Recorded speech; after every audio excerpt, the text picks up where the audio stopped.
ดมนที่มันผ่านมาอยู่ในความโหดหายอยู่ในข้างนั้นเอาชีวิตเหมือนเดิมพัน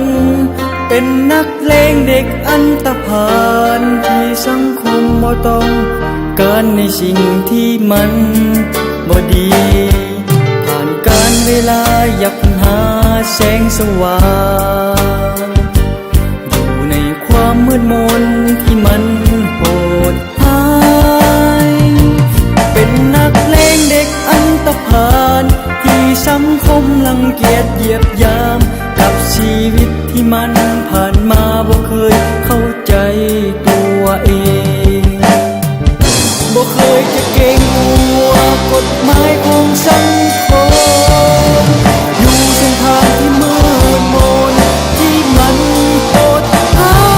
ยตีกันพันแทงเดือนบ่เคยคิดจะย่านความตายอยู่คนเดียวมาลำพังตลอดเวลา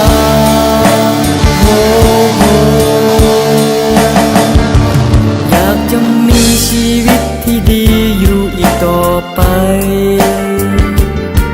ที่ได้ทำลงไปกับสิ่งบ่ดีที่มันโหดหายอยากสดใสเวรกรรมที่ทำมาอยากจะขอโอกาสอีกครั้งหนึ่งจะขอสัญญาว่าต่อไปจะบ่ยอมเป็นเด็กอันตพาล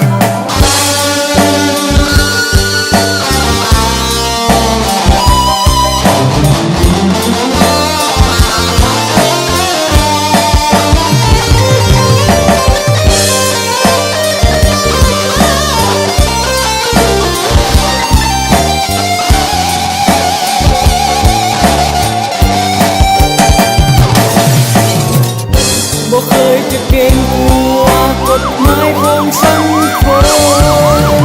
ดูเส้นทางที่มืดมนที่มัน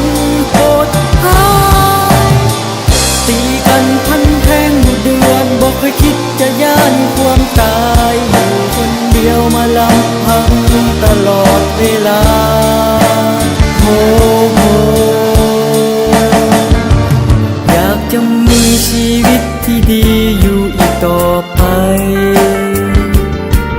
ที่ได้ทำลงไปกับสิ่งบ่ดีที่มันโหดหายอยากสดใสเวรกรรมที่ทำมาอยากจะขอโอกาสอีกครั้งหนึ่งจะขอสัญญาว่าต่อไปจะบ่ยอมเป็นเด็กอันตพาลอยากสดใสเวรกรรมที่ทำมาอยากจะขอโอกาสอีกครั้งหนึ่งจะขอสัญญาว่าต่อไปจะบ่ยอมเป็นเด็กอันตพาล